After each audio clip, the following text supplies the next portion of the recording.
Welcome everyone to Vagina Talk podcast. We are Dr. Alexis May Kimble and I am Dr. David Kimble. We're two double-boarded female pelvic reconstructive and cosmetic surgeons. This is the podcast where we have honest conversations and discuss important and often misunderstood topics. Our goal isn't just to answer taboo questions or probe into taboo-related issues, but it's really to promote healthy discussions. Hopefully that'll lead to healthier lifestyles. Hey everyone, this is Dr. Kimble and my lovely wife, Dr. Kimble also, Alexis May, and we're here back on another podcast session. We've had several podcasts and we love the fact that our numbers have increased drastically. People from all over the world are watching our podcast called Vagina Talk. Well, Vagina Talk, we decided to call it that because that's what we're talking about, the vagina. It's not a bad word at all. That's right. But what we want to do is kind of dispel some of the myths around the vagina. You know, today is kind of unique because we're talking about a patient who went through a surgical experience, and she's going to talk about a little bit about, you know, some of the different groups that she's involved in Facebook and how many really false information and myths there are about this and misinformation out there that people really believe that they have no recourse. So we want to dispel all of this and really talk about women's health in a general way. Right.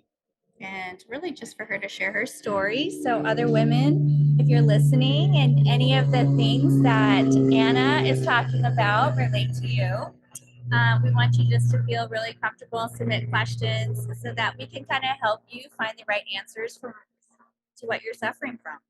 Absolutely. Everybody has their own journey. It's very unique to them, but we are here to help you through that journey together.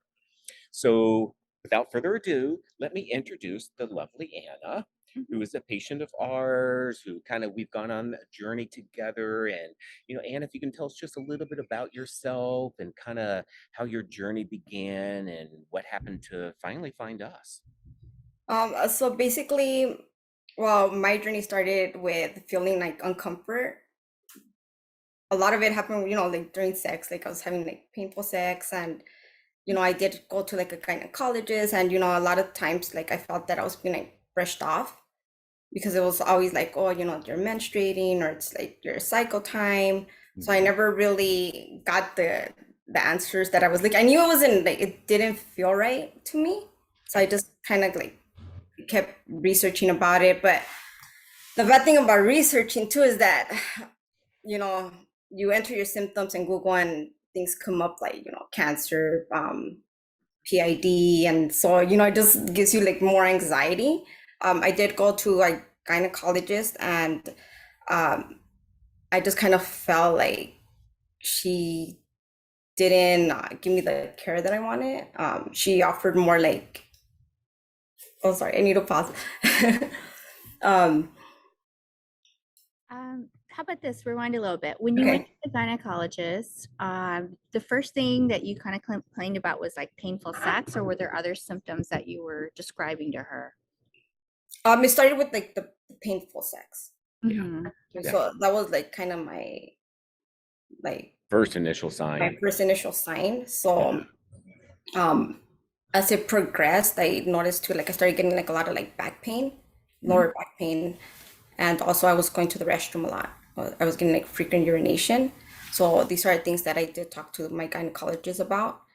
But what answers did you get? Or you said it was, you didn't really feel embraced when you brought some of these concerns up. What was the response you got? A lot of the response I got was they attributed it to like the menstrual cycle. So that the time of the month.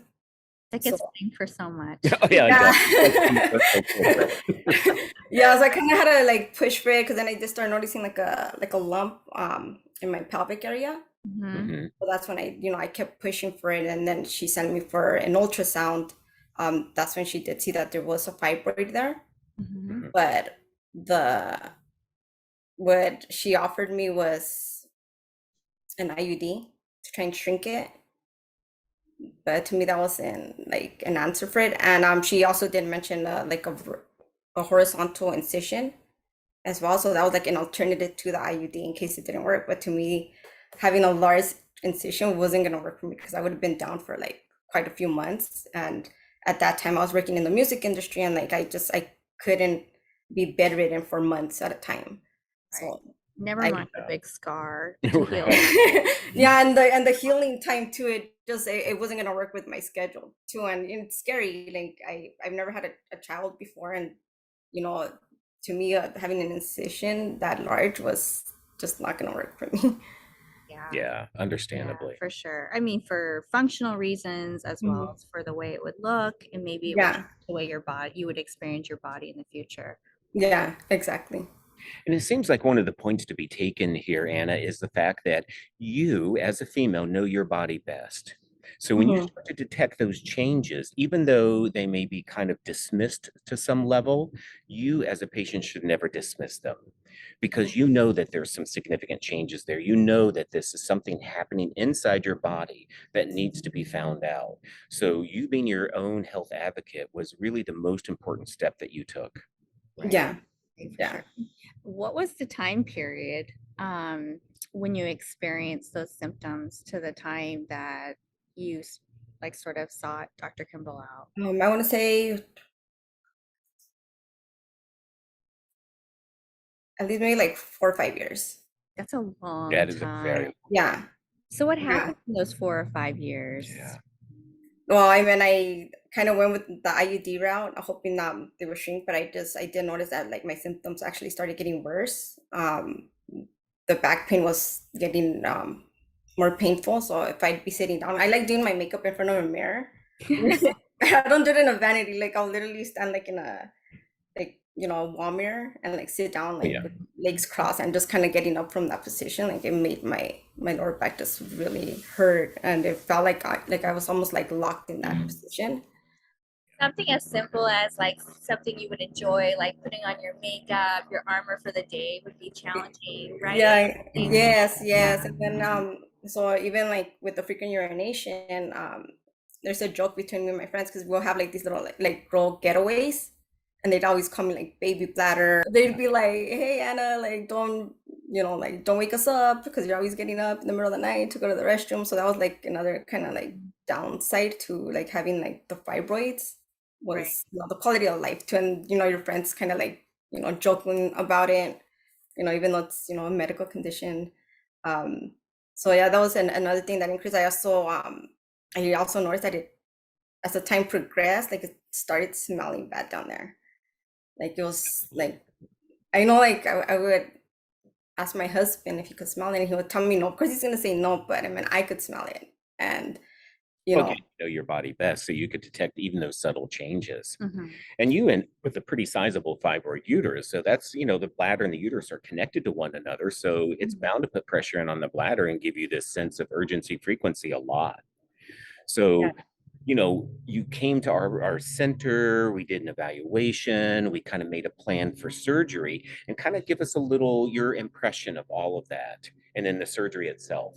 yeah. So you know, after my symptoms progressed, I did like an online search. I was looking for, fibroid specialist, and your name actually, like, it came up. I researched the facility, and both of you, and I was impressed with the robotic surgery.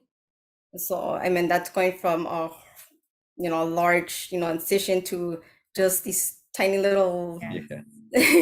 the little centimeters. I had they're five, right? That I have, yeah, and they're barely noticeable. So I reached out, and I really vibe with Dr. David, and I felt very comfortable, and it's hard to find a gynecologist that you're just comfortable like talking to, especially when it's a gynecologist.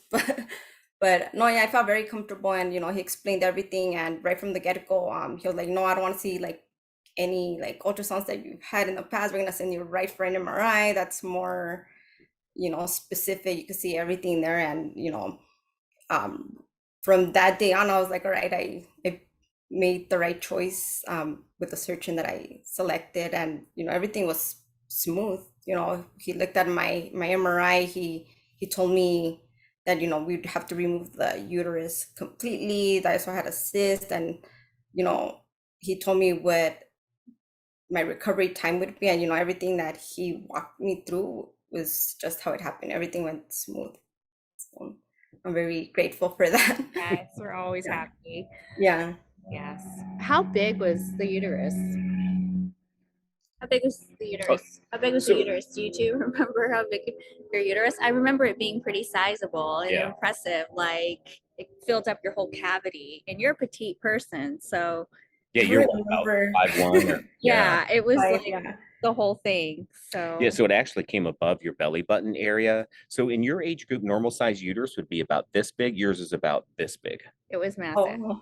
It was huge. It was It was massive. huge. So it took a little bit of work and ingenuity, robotically through these little teeny tiny incisions, remove that. Yeah, they're so tiny, and they healed like almost immediately. I mean, I think the only problem I had was just I got like a little allergic reaction to the sutures. Oh yeah. Oh, But that cleared up like fairly fast. So my recovery time, I want to say, I think within a week or two, like I was already, walking around, going to the grocery store, going out for walks. So I think having those, the robotic surgery really, helped a lot, and you know, grateful for that. yeah, well, it's our privilege completely. So now that you've completely recovered and you feel much better about yourself and your physical activity, you're probably not in the bathroom all night long. You don't have those crazy comments from your friends anymore. You feel like you're normal again. Uh, Better than normal. That's what we Better than normal. better Like than my normal. quality of life just Perfect. like Yeah. increased like completely. Like, I don't have to worry about going to the restroom as often. You know, it doesn't smell there at all, like at all. The less pressure all the time. Less pressure, yeah. Yeah. And you can do your makeup without Yes. fear. Yes. You've got more creative looks now. Yes. That's right. I can sit down for longer periods of time. Exactly. That's right. Some Yeah. fun things. Yeah. And I'm looking to achieve a flatter stomach because I can never get that flat stomach. It didn't matter like how hard like I worked out or how much weight I lost, how many crunches I did. Like I always had that bulge right there. Yeah. Absolutely. I think that's very commonplace among women and men for that matter. So what you're doing now in our center is one of our most favored treatments of all, right? Wouldn't you say? Mhm. Love it. Mhm. It's called Emsculpt. Yeah. I How was like your it first so treatment? far. I love it. I'm ready for it. I actually have one scheduled for tomorrow. Yeah, perfect. Love it, love it, love it. Yes. I actually felt sore the next day. Yeah. Like Well, worked out really you hard. did thousands of abdominal crunches That's when you're right. laying there. No the- doubt. That's right. I've done several treatments myself. We've both done treatments, and I feel just a bare amount of soreness, but nothing like if I sat down and I did 15 abdominal crunches now, I'd be sore tomorrow. But the way Emsculpt works is it pushes lactic acid out of the muscle bed so you don't get that buildup. And that's really what triggers that pain sensation after you work out. So the technology is just amazing. Love it. You're able Absolutely to love it. do what you normally could not do on your own. That's why they call Yeah. it like a super maximal contraction, because you're contracting against the full insertion of the muscles, which we can't do on our own. So Yeah. yeah, Yeah. it's And you know what I would like, you mentioned that I was sore, but it wasn't like the type of sore that I would have been had I been doing like crunches, like self crunches. yeah, like you can move and still. Oh, absolutely. Yeah, It's a yeah. good sore. Yeah. It is a good sore. They say no gain without pain, but really, seriously, you can get a lot of gain without pain because this doesn't hurt. Yeah, It yeah. really, yeah. So if you think about it, the best athlete, the most physically fit athlete in the world uses about 32% of their muscle capability when they're doing whatever activity or whatever sport they're doing. Mhm. So with Emsculpt, you use 100% of your muscle capability, 100%. Which is- That's how it works so phenomenal. So Anna's doing this on her abdomen, which is a great compliment after having the surgery she had, right? And To she's get a skinny flatter ab. anyhow. I Yeah, mean, she's in great yeah, shape. yes. She's gonna have this like, great cut result. body here. It's gonna be Yeah. awesome. Yeah. I'm hoping to achieve that like in the next few sessions. Nobody has to know. Oh, that's awesome. So, just to kind of wrap up a little bit here, if you wanted to send a message out to women to kind of empower them, to give them that confidence, that sense of, yes, I can take care of this. Yes, I can be my healthcare advocate, even though maybe I've been told something a little bit different or been dismissive in some degree, what would that message be? What would you tell them about us and our center and your experience? I would just tell them to listen to your body, and if one doctor is not listening to you, seek out a second opinion, do your research. What really helped me was joining those Facebook groups that dealt with like what I was dealing with. So that's a great resource too. I mean, you see a lot of like horror stories, but then there's also a lot of um, stories where they're kind of like me, where everything went well and everything went smooth. Research your doctor. I would highly recommend your practice. I mean, not only do you have a gynecologist, you're a urogynecologist, you're the surgeon. So a lot of the issue that I saw too, like in those groups, were women having the surgery not done by their gynecologist, so they don't get the aftercare that they need. So they miss out on that support. But I mean, if you do have fibroids, or anything like wrong with your uterus, seek out help. You know, like my experience was great. Now I'm living a better quality of life because of it. And I don't have any regrets. Like, I would do it again and again and again. It's, I'm not gonna lie, it is a little painful the first week, but it's just 1 week, and the incisions are super small with the procedure that you do at your practice, which is the robotic labor. Not even gonna attempt to say that that word. That you're always following up. So yeah, I would definitely recommend to at least have a consult at Dr. Kimble's office, or anywhere that in your area. Yeah, we see patients from all over the country, if not the world too. We have a lot of patients fly in from New York who need surgery done.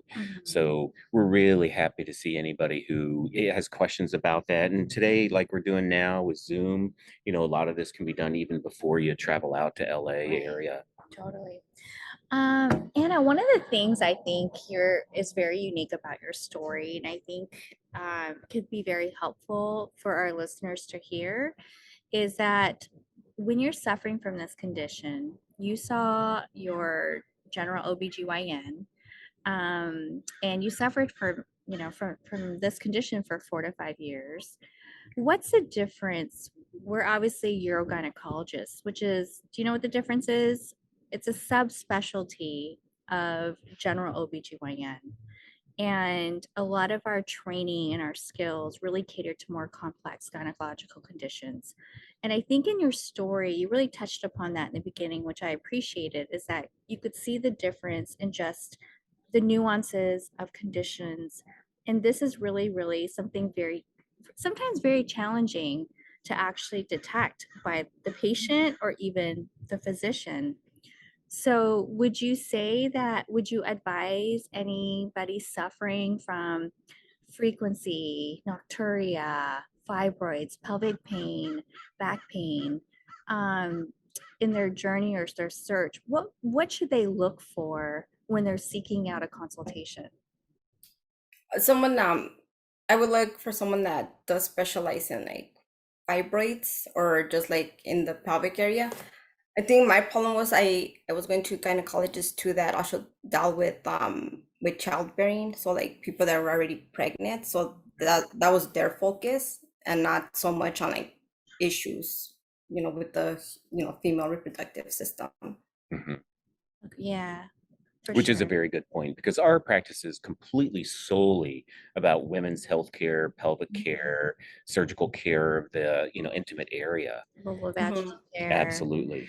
I mean, we We do have Yeah. work with obstetrical patients we for work with them, urologic problems, but not for right, OB. or for problems after delivery, which is Absolutely. probably the most common relationship we have with postpartum patients or anybody who it's where it all starts. Oh, yeah. Yes. All right, Anna, anything else you want to bring up? We're going to kind of put a conclusion to the podcast. No, I mean, it's just been a wonderful experience. Like I said, Thank you. best, practice out there. I would, highly recommend anyone, seeking help, to see their, either of either the Dr. Kimble's. Yes.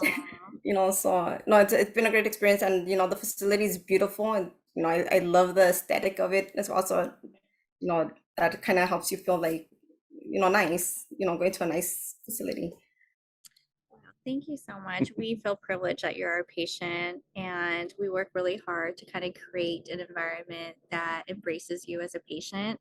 And even the aesthetics, a lot of our aesthetics we designed based on the feedback we got from our patients. And we're so happy when we hear that you love it when you come, because we want you to feel safe and secure. But you'll definitely have to visit us at our upcoming new location, opening in about a month, in Beverly Hills. It's going to be a lot more of what you see, but just bigger. Well, I'm hoping you get laser hair removal. Yes. Yes. Yes. That's what I'm waiting for, so I could just have all in one. Yes, absolutely. Wish list. Yeah. Yes, we'll put it down on our. Love it. Yes. Those are the kind of requested comments we want from Ed. services.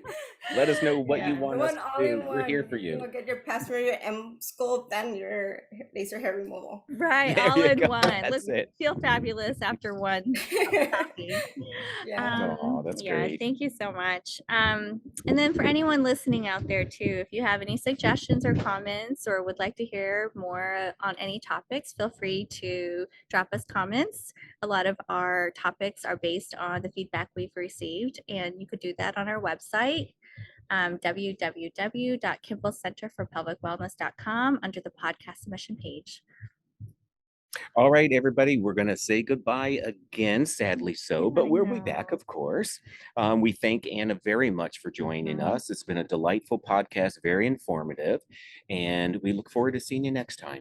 Thank you, Anna. Have a wonderful Bye, day, everybody, everybody. for listening. Love you all. All right, bye. Thank you so much for listening to Vagina Talk podcast. If you want to learn more, you can find us on our web, www.kimblecenterforpelvicwellness.com. See you next time. Bye.